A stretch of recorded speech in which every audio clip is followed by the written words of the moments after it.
My topic is all about ideological dimensions of globalization. What do we expect to learn from this topic? So along this topic, we will learn about what is globalization, the three ideological dimensions of globalization, which are the market globalism, justice globalism, and religious globalism. So according to Manfred Stiger, these three ideological dimensions of globalization endow the concept of globalization with particular values and meanings. So before I'll discuss further the three ideological dimensions of globalization, I'll discuss first what is globalization. So globalization is the process of interaction and integration among people, companies, and governments worldwide. So now I'll discuss the three ideological dimensions of globalization, starting from market globalism.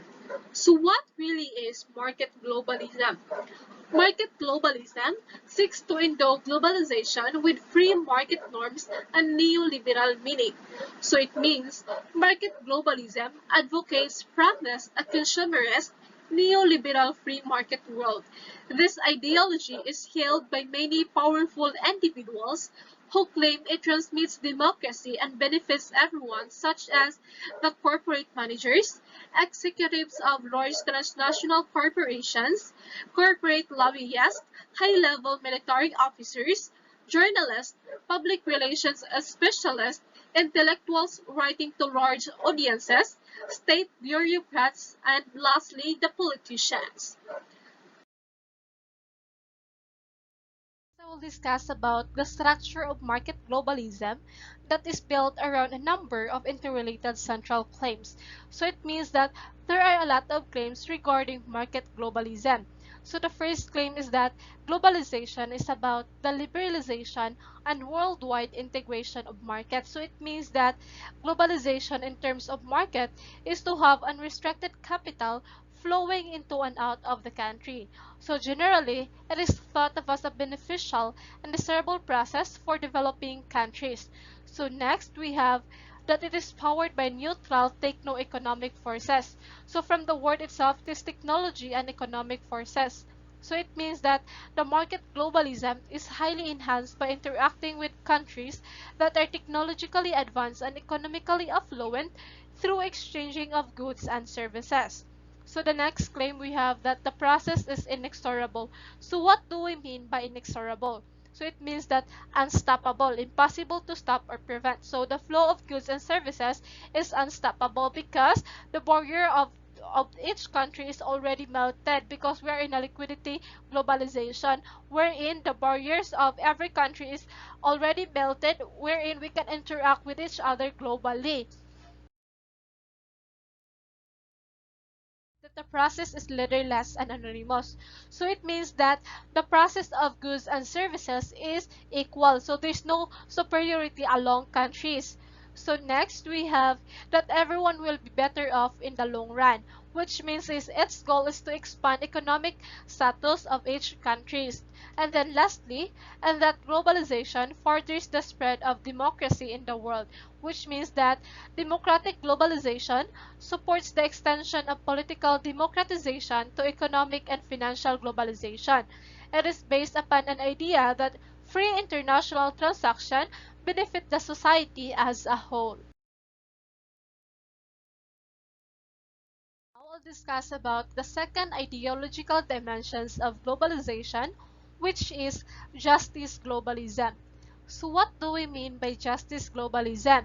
So when we say justice globalism, it constructs an alternative vision of globalization based on egalitarian ideals of global solidarity and distributive justice. So it means that it promotes a global civil society with equality and environmental safeguards. They disagree with market globalists who view neoliberalism as the only way. So it means that justice globalism can be defined by its emphasis on restorative and redistributive notions of justice. So it has universal rights and global solidarity among countries.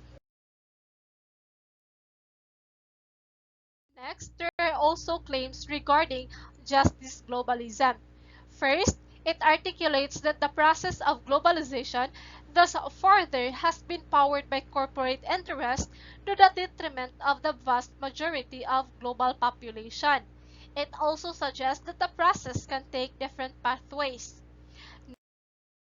Next, it argues that the democracy carried by global neoliberal processes tends to be thin, procedural, and representative rather than participatory and all-encompassing. Lastly, it claims that globalization from above or corporate globalization is responsible for the multiple global crises such as financial, energy, climate, and food, and it is also the reason of increasing global inequality and extreme poverty that we are witnessing in the early 21st century. So thus, justice globalism draws upon a generalizing, deep-seated imaginary of global connectedness. Now I'll discuss about the last type of the three ideological dimensions of globalization, which is religious globalism. So religious globalism struggle against both market globalism and justice globalism as they seek to mobilize our religious values and beliefs that are thought to be under severe attack by the forces of secularism and consumerism. Religious globalism strive for global religious community with superiority over secular structures. Then, religious globalism's most spectacular strain today is Jihadist Islamism, represented by groups such as Jemaah Islamiyah, Hezbollah, Hamas, and the Al-Qaeda terrorist network. So there are other religiously inspired visions of global political community, including fundamentalist groups such as the Army of God and Christian Identity, a number of Zionist organizations, Sikh movements, Falun Gong, and the Aum Shinrikyo cult in Japan. So despite their emphasis on religion and spirituality, and in some cases, strong conservative foundations, religious globalism still also promote an alternative global vision. So generally, these three globalism, which are the market globalism, the justice globalism, and the religious globalism, are part of a complex, roughly woven but patterned ideational fabric that increasingly figures the global as a defining conditions of the present while still remaining entangled in the national. People who accept the central claims of this globalism internalize the apparent inevitability and relative virtue of global interconnectivity and mobility across global time and space.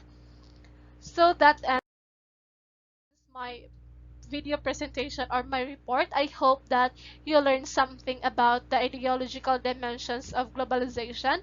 Thank you everyone for listening and have a good day.